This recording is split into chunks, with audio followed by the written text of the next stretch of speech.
The customer's complaint on this vehicle was a noise while driving down the road.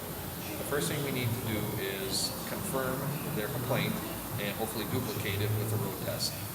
After our road test, we bring them in, we do a physical hands-on inspection. This one was pretty straightforward. We have a wheel bearing that's bad in the left front. This one has two symptoms. One, it's very loose. Second is this one has pretty good rumbling and grinding noise going on. Other symptoms that may come with a bad wheel bearing would be noise that changes with road speed, a grinding, or sometimes people say a whirring noise. Also, you can have a low pedal, brake pedal, if it's really bad.